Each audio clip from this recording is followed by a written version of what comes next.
السلام علیکم ورحمۃ اللہ وبرکاتہ۔ بسم اللہ الرحمن الرحیم۔ گزشتہ ہفتے حضرت ابراہیم علیہ السلام کے واقعے کی تفصیل بیان ہوئی تھی۔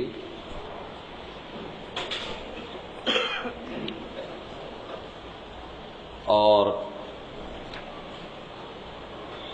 کیسے ان کی پہلی بیوی کو بچہ نہیں تھا،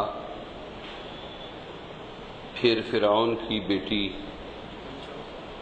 ہاجرہ ان کی دوسری بیوی بنی اور ان کو بچہ ہوا پہلا اسماعیل علیہ السلام، اور اللہ تعالیٰ نے زبردست امتحان لیا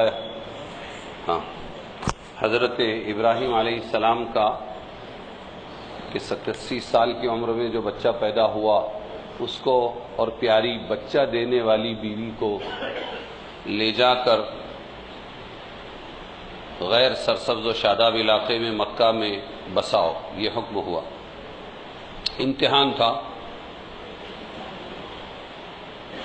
اور انہوں نے ایسا کیا تو اللہ تعالیٰ نے ان کو نوازا، اور پھر اور امتحان لیا کہ بچہ چلنے پھرنے کے قابل ہوا، 13 سال کا ہوا تو 3 مرتبہ خواب دکھایا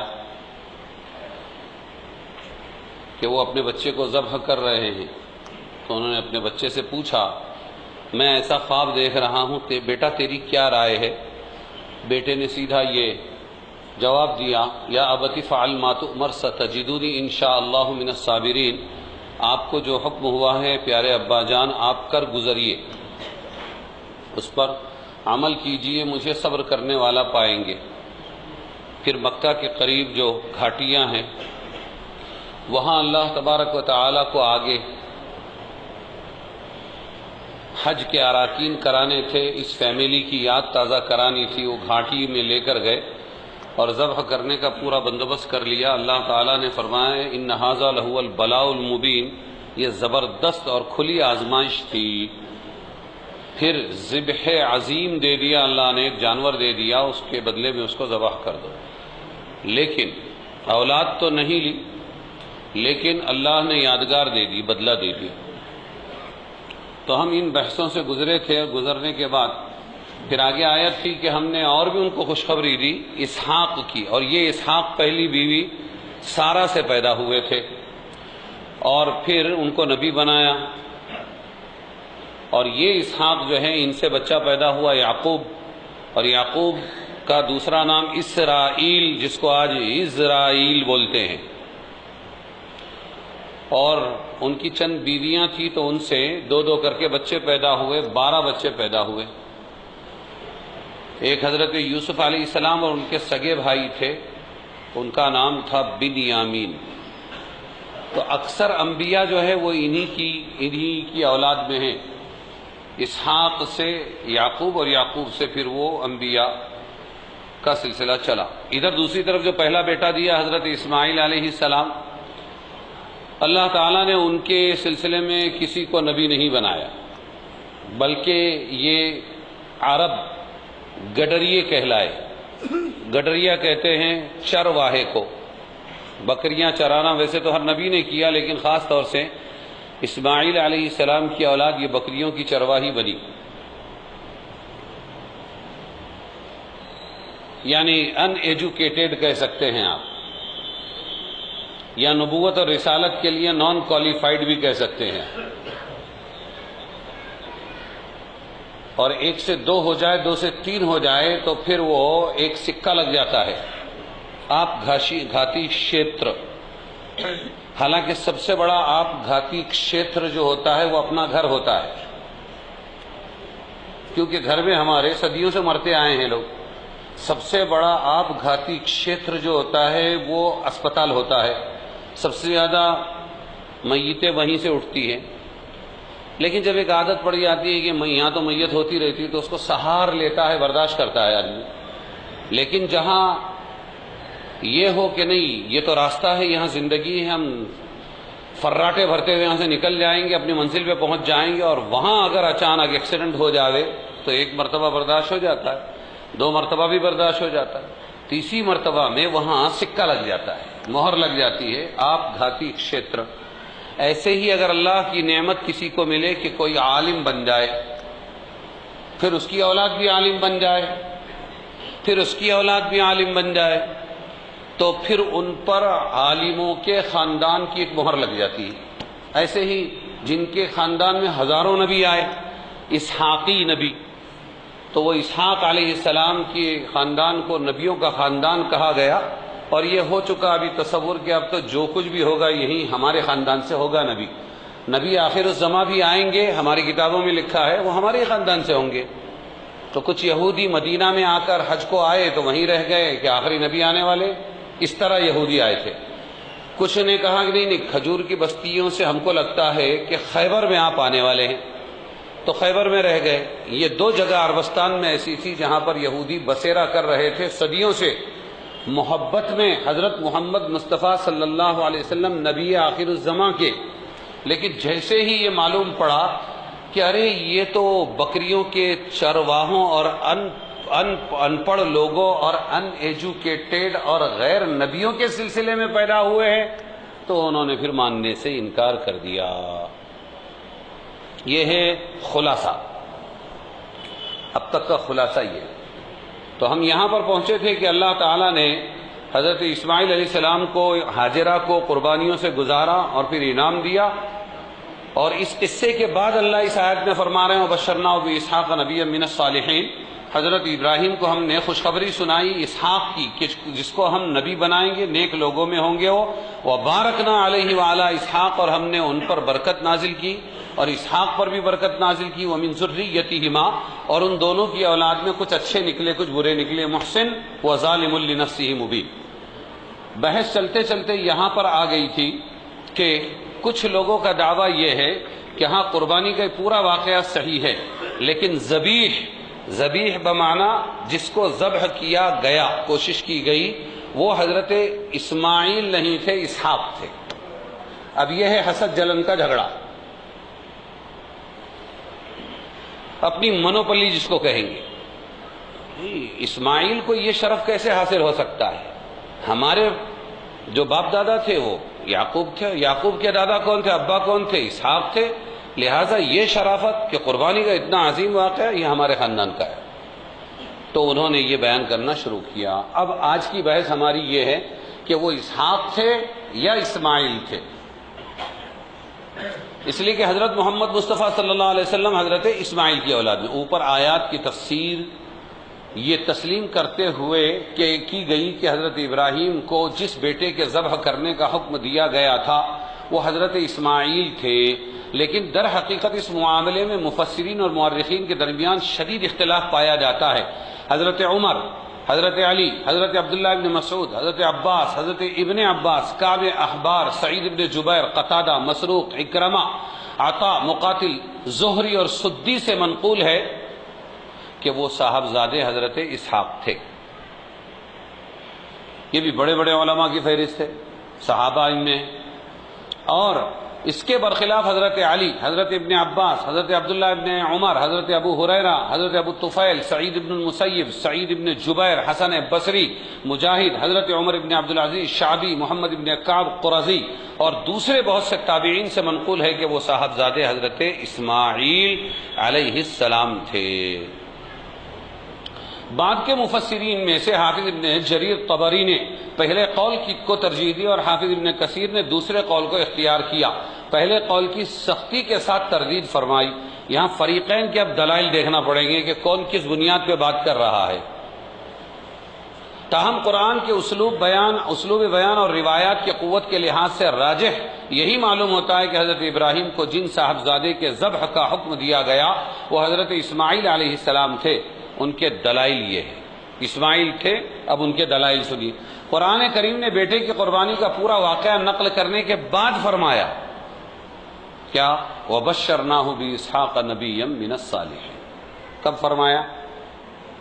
ابھی میں نے آپ کے سامنے آیت پڑھی، پورا واقعہ بیان کرتے ہیں اللہ تعالیٰ کہ بیٹے کو ذبح کرنے کا ہم نے حکم دیا، وہ تیار ہوئے، انہوں نے کہا ابا جو کرنا ہے کر لیجئے، ہاں، اور دونوں پھر انہوں نے ان کو زمین پہ ڈالا اور دونوں تیار ہو گئے۔ یہ بہت بڑا امتحان تھا، کھلا ہوا۔ ہم نے فدیناہ بذبح عظیم وترکنا علیہ فی الآخرین، سلام علی ابراہیم پورا واقعہ بیان کرنے کے بعد اللہ آگے فرماتے ہیں پھر ہم نے ان کو خوشخبری اسحاق کی تھی جب تک کہ اسحاق نہیں تھے. تو پھر کون ہوئے ذبیح؟ اسماعیل علیہ السلام. قرآن کا اسلوب کہہ رہا. ہاں وَبَشَّرْنَاهُ بِإِسْحَاقَ نَبِيًّا مِّنَ الصَّالِحِينَ. اس سے صاف معلوم ہوتا ہے کہ جس بیٹے کی قربانی کا حکم دیا گیا تھا وہ حضرت اسحاق علیہ السلام کے علاوہ کوئی اور تھے. حضرت اسحاق علیہ السلام کی بشارت ان کی قربانی کے واقعے کے بعد دی گئی ہے کہ ہم نے ان کو یہ اسحاق بیٹا دیں گے، یہ خوشخبری دی. ایک دلیل تو یہ ہو گئی خود قرآن کا اسلوب. دوسرے حضرت اسحاق کی اسی بشارت میں یہ بھی مذکور ہے کہ حضرت اسحاق علیہ السلام نبی ہوں گے. آیت پھر پڑھتا ہوں، غور کریں. یہ ہوتے ہیں علماء. آیت میں کیا ہے کہ وَبَشَّرْنَاهُ بِإِسْحَاقَ نَبِيًّا مِّنَ الصَّالِحِينَ. وَبَشَّرْنَا، ہم نے ان کو خوشخبری دی ابراہیم کو، اسحاق کی نبیًا، کیا بنائیں گے ان کو؟ نبی بنائیں گے. من الصالحین، وہ نیک لوگوں میں سے ہوں گے. تو ایک بات طے ہو گئی کہ ایسا اسحاق دیں گے، ایسا بیٹا دیں گے جو نبی بنائے جائیں گے. پھر کاہے کا امتحان رہا ابراہیم علیہ السلام کا؟ آپ کو میرے کو یہ یقین کہ اللہ جب نبی بنانے والے ہیں تو ذبح تو کرائیں گے ہی نہیں. تو پھر ابراہیم علیہ السلام کو کیا یہ بات نہیں معلوم ہوگی اگر اسحاق ہوتے کہ ان کو تو نبی بنانے کی بشارت دی گئی، تو 13 سال کے اندر تو اللہ تعالیٰ مجھے ذبح کرنے کہہ رہے ہیں. یہ سچا کہ ابھی ذبح ہو جائے گا یہ سچا کہ وہ نبی بنائے جائیں گے؟ بات سمجھ رہے ہیں کہ نہیں سمجھ رہے؟ تو صرف اسحاق کی خوشخبری نہیں دی، اسحاق کو نبی بنانے کی بھی بشارت دے دی اللہ تعالیٰ نے. اب سنیے، اس کے علاوہ ایک دوسری آیت میں مذکور ہے حضرت اسحاق کی پیدائش کے ساتھ یہ بشارت بھی دے دی گئی کہ ان سے حضرت یعقوب علیہ السلام پیدا ہوں گے. لو، ہم نے خوشخبری سنائی ابراہیم کو کہ تمہیں اسحاق دیں گے، نبی بنائیں گے، اور دوسری آیت میں ہے کہ اسحاق کو پھر یعقوب دیں گے. اسحاق کو کیا دیں گے ہم؟ تو پھر ذبح کیسے کیے جا سکتے ہیں؟ تو یہ ہے ہی نہیں، اسحاق وہ ذبیح ہے ہی نہیں. یہ بشارت دے دی گئی. اب وہ آیت سنو، فَبَشَّرْنَاهَا بِإِسْحَاقَ وَمِن وَرَاءِ إِسْحَاقَ یعقوب. ہم نے خوشخبری سنائی حضرت سارہ کو. کیا خوشخبری سنائی؟ بِإِسْحَاق، اسحاق کی خوشخبری سنائی. وَمِن وَرَاءِ، اور پیچھے اسحاق کے یعقوب بھی دیں گے. اسحاق کو کون پیدا ہوں گے؟ پھر کیسے ان کو ذبح کا حکم دیا جا سکتا ہے؟ اور ہے تو پھر یہ ایک نعوذ باللہ ثم نعوذ باللہ ایک بناوٹ، ایک دھوکہ ہے، ایک ایکٹنگ ہے خالی. حالانکہ ایکٹنگ نہیں تھی. اس کا صاف مطلب یہ تھا کہ وہ بڑی عمر تک زندہ رہیں گے. کون؟ اسحاق. بڑی عمر تک زندہ رہیں گے، یہاں تک کہ صاحب اولاد ہوں گے، ان کو اولاد بھی ہوگی. پھر انہی کو بچپن میں ذبح کرنے کا حکم کیوں کر دیا جا سکتا تھا؟ اور اگر انہی کو بچپن میں نبوت سے قبل ذبح کرنے کا حکم دیا جاتا تو حضرت ابراہیم سمجھ جاتے کہ انہیں تو ابھی نبوت کے منصب پر فائز ہونا ہے. پھر یہ سب کیا ہے؟ ایکٹنگ، نعوذ باللہ. اور اللہ کے نبی ایکٹنگ کریں گے؟ ایسا ہو ہی نہیں سکتا. طلبہ ذرا چوکنا ہو کے دو زانوں ہو کے بیٹھو. سننے والوں کا ریفلیکشن ہوتا ہے بیان کرنے والے پر. نیند بلانے کے انداز میں مت بیٹھو، ٹیک لگا کر مت بیٹھو، سستی کے انداز میں مت بیٹھو، نیند کے سٹینڈ مت بناؤ. جب نیند کا سٹینڈ بناتا ہے تو سٹینڈ پہ آ کے نیند لگ جاتی ہے. اس لیے کیسے قاعدے کی حالت میں بیٹھو. چوکن نہ رہو ذرا طلبہ، ایسے کہ تمہارے سے دوسرے چست رہیں، تم کو دیکھ کر دوسرے سست نہ ہو جائیں. ٹھیک ہے نا؟ کیونکہ بڑی قربانی کے ساتھ آ کے بیٹھتے ہیں سب لوگ سننے کے لیے. اور ان کی صلب سے حضرت یعقوب کی پیدائش مقدر ہے، اس لیے ذبح کرنے سے انہیں موت نہیں آ سکتی. یہ ابراہیم کو معلوم ہو جاتا. ارے آتا کہ نہیں آتا؟ جیسے حضور صلی اللہ علیہ وسلم نے فرمایا غزوہ موتا کے لیے پہلے امیر کون رہیں گے، دوسرے کون رہیں گے، تیسرے کون رہیں گے؟ پہلے رہیں گے حضرت جعفر طیار، دوسرے کون؟ حضرت زید، اور تیسرے عبداللہ ابن رواحہ. تو یہودی باہر کھڑا تھا، اس نے جب یہ سنا تو اس نے کہا یہ 3 کی شہادت یقینی ہے. نبی اگر سے بھی بات کرتا ہے، اگر یہ شہید ہو گئے تو یہ امیر، اور اگر یہ شہید ہو گئے تو پھر یہ امیر، اور پھر اگر یہ شہید ہو گئے تو فلانا امیر، اس کے بعد میں جو ہے وہ کر لینا تم آپس میں مشورہ. نبی اگر سے بھی بات کرتا ہے تو اس کا واقع ہونا یقینی ہے. یہ یقین یہودی کو ہے، تو جو بیٹھے ہوئے مومنین تھے اور جن کو سنائی جا رہی تھی یہ تینوں، ان کو یقین نہیں تھا اپنی شہادت کا؟ وہ تو نبی اللہ کے حضرت ابراہیم علیہ السلام کہ جب نبی بنانے کی جب بشارت دی ہے ان کو اسحاق کو نبی بنائیں گے، وہ تو سمجھ جاتے تھے، اس لیے ذبح کرنے سے انہیں موت نہیں آ سکتی یہ سمجھ جاتے تھے۔ ظاہر ہے کہ اس صورت میں نہ یہ کوئی بڑا امتحان ہوتا، جبکہ اللہ کہہ رہا ہے یہ بڑا امتحان تھا، اور نہ حضرت ابراہیم اس کی انجام دہی میں کسی تعریف کے مستحق ہوتے۔ امتحان تو اسی صورت میں ممکن ہے کہ حضرت ابراہیم پوری طرح یہ سمجھے ہوئے ہوں کہ میرا یہ بیٹا ذبح کرنے سے ختم ہو جائے گا، بڑھاپے کی لاٹھی چھن جائے گی، اور اس کے بعد وہ ذبح کرنے کا اقدام کریں۔ حضرت اسماعیل کے معاملے میں یہ بات پوری طرح صادق آتی ہے، اس لیے کہ اللہ تعالیٰ نے ان کے زندہ رہنے اور نبی بننے کی کوئی پیشین گوئی نہیں فرمائی تھی کہ ہم اسماعیل کو نبی بنائیں گے، ایسا نہیں کہا تھا، اور زندہ رکھیں گے یہ بھی نہیں کہا، ان کو اولاد دیں گے یہ بھی نہیں کہا، بس ہم نے ایک بچہ دیا، چلنے پھرنے کے قابل ہوا اور خواب دکھایا کہ ذبح کر رہے ہیں۔ دو دلیلیں ہو گئی حضرت اسماعیل کے ذبیح ہونے کے بارے میں۔ تین، قرآن کریم کے بیان سے معلوم ہوتا ہے جس بیٹے کو ذبح کرنے کا حکم ہوا تھا وہ حضرت ابراہیم کا پہلا بچہ تھا، پہلا بچہ تھا، اس لیے کہ انہوں نے اپنے وطن سے ہجرت کرتے وقت ایک بیٹے کی دعا کی تھی، اسی دعا کے جواب میں انہیں یہ بشارت دی گئی کہ ان کے یہاں ایک حلیم لڑکا پیدا ہوگا، وَبَشَّرْنَاهُ بِغُلَامٍ حَلِيمٍ، اور پھر اسی لڑکے کے بارے میں یہ کہا گیا کہ جب وہ باپ کے ساتھ چلنے پھرنے کے قابل ہوگا تو اسے ذبح کرنے کا حکم دیا گیا۔ یہ سارا سلسلہ واقعات بتا رہا ہے کہ وہ لڑکا حضرت ابراہیم کا پہلا بیٹا تھا۔ ادھر یہ بات متفق علیہ ہے کہ حضرت ابراہیم کے پہلے صاحبزادے حضرت اسماعیل ہیں، حضرت اسحاق علیہ السلام ان کے دوسرے صاحبزادے ہیں۔ اس کے بعد اس میں کوئی شبہ نہیں رہتا کہ ذبیح حضرت اسماعیل ہی تھے۔ چوتھی دلیل یہ ہے، یہ بات بھی تقریباً طے شدہ ہے کہ بیٹے کی قربانی کا یہ واقعہ مکہ مکرمہ کے آس پاس پیش آیا۔ کہاں پیش آیا؟ مکہ مکرمہ کے آس پاس پیش آیا، اس لیے کہ مینا ہے نا، مینا ہی میں ذبح کیا تھا نا، تو وہاں پیش آیا یہ بات۔ اس لیے اہل عرب میں برابر حج کے دوران قربانی کا طریقہ رائج آ رہا ہے۔ اس کے سینگ کے سالہ سال تک، اس کے علاوہ حضرت ابراہیم کے صاحبزادے کے فدیے میں جو مینڈھا جنت سے بھیجا گیا اس کے سینگ سالہ سال تک کعبہ شریف کے اندر لٹکے رہے، تو مکہ ہی میں ہوا ہے یہ واقعہ۔ حافظ ابن کثیر نے اس کی تائید میں کئی روایتیں نقل کی، حضرت عامر الشعبی کا یہ قول بھی ذکر کیا ہے کہ میں نے اس مینڈے کے سینگ کعبہ میں خود دیکھے ہیں۔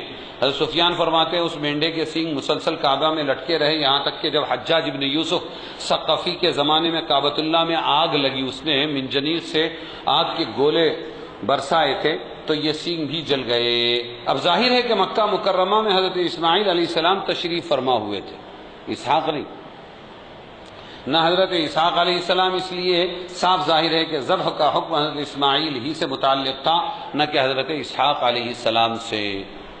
چار دلیلیں ہو گئی ہماری۔ رہی وہ روایت جن میں مختلف صحابہ تابعین کے بارے میں مذکور ہے کہ انہوں نے ذبیح حضرت اسماعیل کو قرار دیا، سو ان کے بارے میں حافظ ابن کثیر رحمۃ اللہ علیہ نے لکھا ہے اللہ ہی بہتر جانتا ہے، لیکن بظاہر سارے اقوال کعب احبار سے ماخوذ ہیں۔ کعب احبار کون ہے؟ احبار مولانا، مولوی، علامہ، عالم، مفتی، سب کے لیے حبر کا لفظ استعمال ہوتا تھا عبرانی سریانی زبان میں، یعنی یہود و نصارہ کے یہاں مولانا لفظ نہیں تھا، وہاں پر علامہ نہیں تھا، عالم نہیں تھا، حبر تھا، اور حبر کی جمع ہوتی ہے احبار، تو وہ ایک اکیلے کئی علماء کے برابر تھے، کعب بعد میں مسلمان بنے، تو ان سے بہت سی ان کی کتابوں کی روایتیں چلی، تو ظاہر ہے کہ اسحاق تھے، ان کے ذریعے جو آئی ان کی کتابوں کی باتیں وہ چل پڑی، اور اسی پہ پھر بھروسہ کر کے ہمارے بہت سے لوگوں نے بھی کہنا شروع کیا کہ وہ اسحاق تھے۔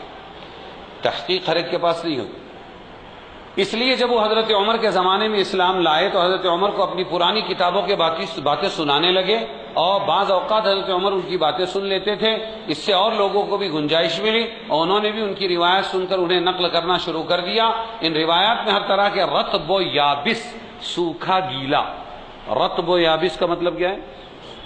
ہاں، ہر بات صحیح نہیں ہوتی، ذرا چوکنا رہو، چوکنا کرو، آزو بازو والے پہ رحم کھاؤ، جگاتے رہو، جی تو سوکھا گیلا، کچی پکی، اچھی بنڈل، ہر قسم کی روایتیں آ گئی، اور انہوں نے بھی ان کی روایت سن کر انہیں نقل کرنا شروع کر دیا۔ ان روایات میں ہر طرح کی رطب و یابس باتیں جمع تھی، اور اس امت کو ان باتوں میں سے ایک حرف کی بھی ضرورت نہیں، واللہ اعلم۔ تو یہ کہاں سے آئی یہ باتیں؟ دوسروں کی کتابوں سے آئی، ہمارے قرآن اور حدیث سے نہیں ہے۔ ہم لوگ بچپن میں پڑھتے تھے مدرسے میں، تو مدرسے کے اندر بچے آپس میں بولتے تھے اکل الکدو دخل الجنہ۔ یہ کیا ہے؟ اب ہماری عمر 10 سال، 12 سال، 13 سال، 15 سال، تو بولتے تھے تبلیغ کی ایک جماعت ہے، وہ تبلیغ والے کدو بہت کھاتے ہیں، لوکی بناتے تھے، کدو ڈالتے تھے دال میں۔ تو اب وہ بچوں کی آپس کی روایت ہے، کیا بولے؟ وہ لوگ ایک حدیث بیان کرتے ہیں تبلیغ والے، اکل الکدو دخل الجنہ، جس نے کدو کھایا وہ جنت میں داخل ہو گیا۔ بس وہی سنا اور وہیں پر وہ چھوڑ دیا۔ جب سے ہم باہر نکلے کسی کے منہ سے آج تک یہ حدیث ہم نے سنی نہیں۔ تو کچھ روایتیں ایسی ہوتی ہیں، جبکہ معلوم ہے کہ تورات، زبور، انجیل اپنی اصلی حالت پر باقی نہیں ہے، اس سے کہانیوں کی بن گئی ہے وہ۔ اور وہاں سے ایک عالم آتا ہے کعب احبار، حضرت عمر کے زمانے میں مسلمان بنتے ہیں وہ، اور پھر وہ بیان کرتے ہیں تو لوگ ذرا کوئی ایجوکیٹڈ آ جاوے، وہ چاہے کسی بھی مذہب کا ہو، تو ذرا اس کی باتیں سننے لگتے ہیں دل جوئی کے واسطے۔ بس وہ چلتے چلتے باتیں چلی کہ اسحاق ذبیح تھے، ورنہ اس کی کوئی اصل نہیں ہے۔ بات سمجھے؟ ارے سمجھے یا نہیں سمجھے؟ حافظ ابن کثیر کی یہ بات بہت قرین قیاس معلوم ہوتی ہے، اس لیے کہ حضرت اسحاق علیہ السلام کو ذبیح قرار دینے کی بنیاد اسرائیلی روایت ہی پر ہے۔ اس لیے یہود و نصارہ حضرت اسماعیل کے بجائے حضرت اسحاق کو ذبیح قرار دیتے ہیں۔ موجودہ بائبل میں یہ واقعہ ان الفاظ میں بیان کیا گیا ہے۔ اب وہ اقتباس سناتے ہیں۔ ان باتوں کے بعد یوں ہوا کہ خدا نے ابراہام کو آزمایا اور اسے کہا اے ابراہام، اس نے کہا میں حاضر ہوں۔ تب اس نے کہا تو اپنے بیٹے اسحاق کو جو تیرا اکلوتا ہی ہے اور جسے تو پیار کرتا ہے، جو تیرا اکلوتا ہے اور جسے تو پیار کرتا ہے، ساتھ لے کر موریاہ کے ملک میں جا اور وہاں اسے پہاڑوں میں سے ایک پہاڑ پر جو میں تجھے بتاؤں گا سوختنی قربانی کے طور پر چڑھا۔ پیدائش صفحہ نمبر 22 اور 21 کے اندر ہی۔ اس میں ذبح کا واقعہ حضرت اسحاق کی طرف منسوب کیا گیا، لیکن اب انصاف کی بات یہ ہے اور تحقیق سے کام لیا جائے، صاف معلوم ہوتا ہے یہاں یہودیوں نے اپنے روایتی تعصب سے کام لیا ہے۔ حسد، جلن، چچیرے بھائیوں کے جھگڑے بہت برے رہتے، ہاں بڑی بڑی تحریکیں داؤ پر لگ جاتی۔ تعصب سے کام لے کر تورات کی عبارت میں تحریف کا ارتکاب کیا ہے، اس لیے کہ کتاب پیدائش کے مذکورہ عبارت ہی میں جو تیرا اکلوتا بیٹا، ابھی میں نے پڑھا کیا کہا، جو تیرا اکلوتا بیٹا ہے، یہ لکھا ہے کہ الفاظ بتا رہے ہیں حضرت ابراہیم کو جس بیٹے کی قربانی کا حکم دیا گیا وہ ان کا اکلوتا بیٹا تھا۔ اسی بات میں آگے چل کر پھر لکھا تو نے اپنے بیٹے کو بھی جو تیرا اکلوتا ہے مجھ سے دریغ نہ کیا، یعنی اکلوتے بیٹے کو بھی تو نے قربان کرنے کی کوشش کی۔ اس جملے میں یہ تصریح موجود ہے کہ وہ بیٹا حضرت ابراہیم کا اکلوتا تھا۔ اتنی بات تو پکی ہو گئی، یہ انجیل کی عبارت ہے، اتنی بات پکی ہو گئی کہ وہ بیٹا اکلوتا تھا حضرت ابراہیم کا، یہ ان کی عبارت سے سمجھ میں آیا۔ اب آگے دیکھیے، ادھر یہ بات طے شدہ ہے کہ حضرت اسحاق ان کے اکلوتے بیٹے نہ تھے۔ اگر اکلوتے کا اطلاق کسی پر ہو سکتا ہے تو وہ صرف حضرت اسماعیل ہے، اس وقت حضرت اسحاق نہیں تھے، وہ اکلوتے تھے۔ خود کتاب پیدائشی کی دوسری کئی عبارتیں اس کی شہادت دیتی ہے حضرت اسماعیل کی پیدائش حضرت اسحاق سے بہت پہلے ہو چکی تھی۔ سنیے انجیل کا اقتباس، اور ابرام کی بیوی سارہ کے کوئی اولاد نہ ہوئی، اس کی ایک مصری لونڈی تھی جس کا نام ہاجرہ تھا، اور وہ ہاجرہ کے پاس گیا اور وہ حاملہ ہوئی، اور خداوند کے فرشتے نے اس سے کہا تو حاملہ ہے اور تیرے بیٹا ہوگا، اس کا نام اسماعیل رکھنا۔ اور جب ابرام سے ہاجرہ کے اسماعیل پیدا ہوا تب ابرام 86 برس کا تھا۔ پیدائش ان کا ایک چیپٹر ہے انجیل کا، اس کے باب نمبر 16 میں آیت نمبر 4 ہے۔ تو اس سے بھی سمجھ میں آیا کہ اسماعیل اکلوتے تھے، ابھی اسحاق نہیں آئے تھے۔ نیز اگلے باب میں اور خدا نے ابرام سے کہا کہ سارا جو تیری بیوی ہے اس سے بھی تجھے ایک بیٹا بخشوں گا، یہ بعد میں ہے، اب اکلوتے کہاں ہوئے اسحاق۔ تب ابرام سر نگو ہوا اور ہنس کر دل میں کہنے لگا، کیا 100 برس کے بڈھے سے کوئی بچہ پیدا ہوگا؟ اس وقت 87 برس، 86 برس اور 87 برس، اور ابھی 100 سال۔ کیا 100 سال کے بڈھے سے، یہ انجیل کا اقتباس ہے، یہ کیا 100 سال کے بڈھے سے کوئی بچہ ہوگا؟ اور کیا سارا جو کہ 90 برس کی ہے اولاد ہوگی اس سے؟ اور ابراہیم نے خدا سے کہا کہ کاش اسماعیل ہی تیرے حضور جیتا رہے۔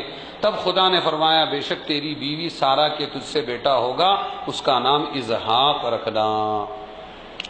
اس کے بعد حضرت اسحاق کی پیدائش کا تذکرہ اس طرح کیا گیا، اور جب اس کا بیٹا اسحاق اس سے پیدا ہوا تو ابراہیم 100 برس کا تھا۔ تو پہلا کون ہوا؟ اکلوتا کون ہوا؟ اسماعیل۔ ان عبارتوں سے صاف واضح ہے کہ حضرت اسحاق حضرت اسماعیل سے 14 سال چھوٹے تھے، اور اس 14 سال کے عرصے میں حضرت ابراہیم کے اکلوتے بیٹے تھے۔ اس کے برعکس اسحاق پر ایسا کوئی وقت نہیں گزرا جس میں وہ اپنے والد کے اکلوتے رہے ہوں۔ انجیل کہہ رہی ہے، اپنے اکلوتے بیٹے کو تو نے ذبح کرنے میں بھی دریغ نہیں کیا۔ اب اس کے بعد جب کتاب پیدائش کے 22ویں باب میں بیٹے کی قربانی کا ذکر آتا ہے تو اس میں اکلوتا کا لفظ صاف شہادت دے رہا ہے، اس سے مراد اسماعیل علیہ السلام ہے، اور کسی یہودی نے اس کے ساتھ اسحاق کا لفظ جوڑ دیا اکلوتے کے ساتھ۔ اس کے علاوہ بائبل کی اسی کتاب پیدائش میں حضرت ابراہیم کو حضرت اسحاق کی پیدائش کی خوشخبری دی گئی، وہاں بھی مذکور ہے، یقیناً میں اسے یعنی اسحاق کو برکت دوں گا، قومیں اس کی نسل سے پیدا ہوں گی۔ اب ظاہر ہے کہ جس بیٹے کے بارے میں اس کی پیدائش سے پہلے ہی یہ خبر دی جا چکی کہ وہ صاحب اولاد ہوگا اور قومیں اس کی نسل سے ہوں گی، اس کو قربان کرنے کا حکم کیسے دیا جا سکتا ہے؟ اس سے بھی معلوم ہوتا ہے حضرت اسحاق علیہ السلام سے متعلق نہیں تھا، بلکہ یہ حکم ذبح حضرت اسماعیل سے متعلق تھا۔ میرا خیال ہے اتنا کافی ہے، کیونکہ یہ بحث فلسفیانہ بحث ہوتی ہے اور سکی ہو جاتی ہے، یعنی اس بحث کے لیے اتنا کافی ہے۔ وہ اسحاق تھے یا اسماعیل؟ تو دلائل بتا رہے ہیں کہ وہ اسماعیل تھے، ٹھیک ہے۔